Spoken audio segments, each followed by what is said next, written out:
प्रिय विद्यार्थियों,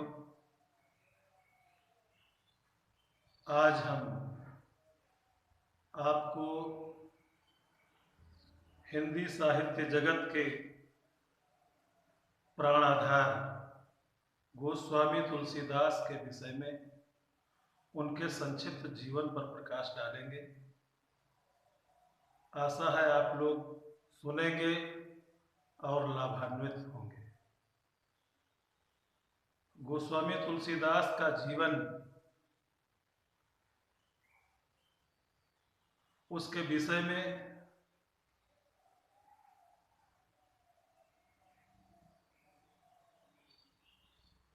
उन्होंने स्वयं तो कुछ नहीं लिखा,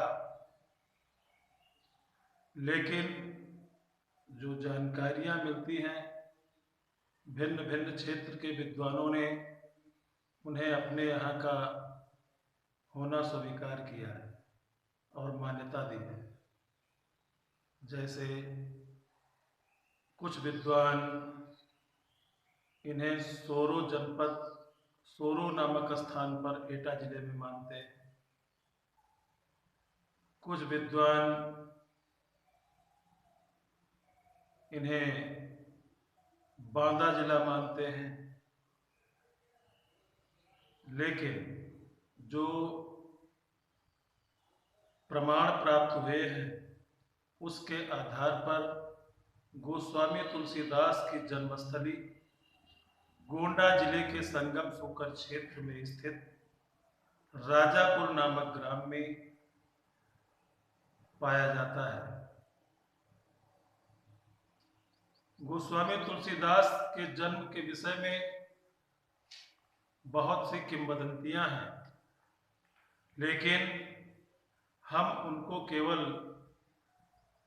इतने शब्दों में ही आपको परिचय कराना चाहते हैं कि तुलसीदास का जन्म कैसे हुआ, किन परिस्थितियों में हुआ। ये बड़ी विचित्र बात है। तुलसीदास का जन्म राजापुर ग्राम में आत्माराम दुबे के घर हुआ था। जन्म के पश्चात इनकी माता का और फिर कालांतर में इनके पिता का स्वर्गवास हो गया। अतः गांव के लोग, आसपास के लोग इनका कोई सम्मान नहीं करते थे। इस विषय में एक कवि ने लिखा है कि जन्मय से अभागा बतावा गए। ध्यान देना, जन्मय से अभागा बतावा गए, घर से बहिरे दुरियावा गए। घर हूं में कहूं ना पनाह मिली, हर गांव गली से भगावा गए। अग्नि के कसौटी में 12 बार, जरावा बुझावा तपावा गए। घिस पिट के जब चंदन भे, तुलसी माथे पे लगावा गए। ये इनका जीवन वृत्त है। क्योंकि तुलसीदास का जन्म, ऐसी मान्यता है कि अभुक्त मूल नक्षत्र में हुआ था और जन्म के समय इनके मुख में दांत विद्यमान थे। शिशु की सुलभ लीला जन्म के पश्चात रुदन की होती है, लेकिन इनके मुंह से राम नाम निकला, इसलिए बचपन का नाम इनका राम बोला पड़ा था। फिर बड़े होने पर इन्होंने गुरु नरहरि के आश्रम में रहकर विद्याध्ययन किया। विद्याध्ययन के पश्चात इनका विवाह दीनबंधु पाठक की सुकन्या रत्नावली के साथ हुआ। ऐसी मान्यता है कि तुलसी अपने पत्नी का वियोग सहन नहीं कर पाते थे। एक बार वो अपने भाई के साथ मायके चली गई तो अर्धरात्रि में तुलसीदास ससुराल में पहुंच गए। इस विषय में कवि ने लिखा है कि जौ सही पौती वियोग व्यथा, जौ सही पौती वियोग व्यथा, तुलसी अपने ससुराल न जाते, जौ ससुराल न जाते कहूं, रत्नावल कै फटकार न पाते। जो फटकार न पाते कहूं, तुलसी रघुनाथ के द्वार न जाते, और जो रघुनाथ के द्वार न जाते कहूं, तुलसी भवसागर पार न जाते। ऐसा विद्यार्थियों आप लोग पढ़ते हैं कि तुलसीदास जब अपनी भार्या रत्नावली के पास पहुंचे तो पत्नी बहुत लज्जित हुई और उसने इन्हें इस धृष्ट आचरण के लिए कुछ कटु वचन कहे। उसने कहा कि प्राणनाथ, अस्थि चर्ममय देह में तामे ऐसी प्रीति, तैसी जो रघुनाथ पद होत न भव की भी। पत्नी के ये मार्मिक वचन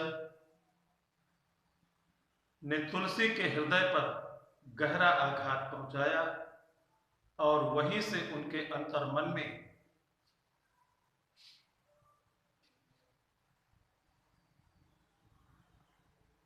संसार के प्रति, पत्नी के प्रति वैराग्य उत्पन्न हो गया और घर बार छोड़कर चले गए।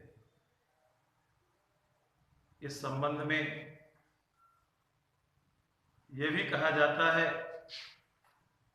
कि तुलसी घर को छोड़कर सीधे बाबा विश्वनाथ के दरबार में पहुंचे और वहीं पर रहकर साधु समाज का सेवन करते हुए वहीं पर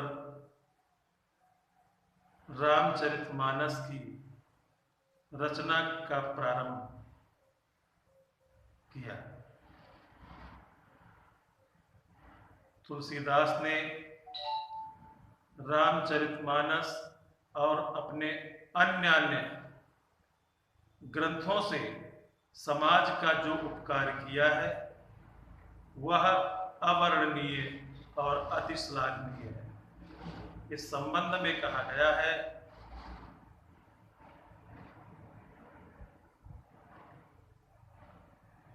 इस संबंध में तुलसी के चरणों की वंदना करते हुए कवि ने लिखा है कि बंदो तुलसी के चरण, जिनकी न्यो जग काज, कलि समुद्र बूढ़त लख्यो, प्रगट्यो सप्त जहाज। तुलसीदास ने अपने रामचरित मानस रूप ग्रंथ रूपी नौका से स्वयं तो भवसागर पार करने का सहज बेड़ा बनाया, लेकिन संसार के लोगों के लिए भी भवसागर पार करने का एक बेड़ा बनाकर तैयार कर दिया। आज भी मानव समाज उसको पढ़कर, उसको सुनकर आत्मकल्याण करते हैं और बड़े मनोयोग से उसे आत्मसात करते हैं। धन्यवाद। इसके बाद फिर हम कल आपको अगली कड़ी में भारतेंदु हरिश्चंद्र के विषय में बताएंगे। विद्यार्थियों, भारतेंदु हरिश्चंद्र आधुनिक हिंदी के जनक हैं। इनकी चर्चा हम अगले दिन आपसे करेंगे। उनके जीवन के बारे में विस्तार से बताएंगे और उस कवि के हृदय में भारत देश की भावना के प्रति, भारत देश की के प्रति उसकी कैसी भावना थी, देश का कैसे विकास हो, इस संबंध में उन्होंने जो निबंध लिखा है, भारतवर्षोन्नति कैसे हो सकती है, इस पर हम आपसे चर्चा करेंगे अगले दिन। धन्यवाद।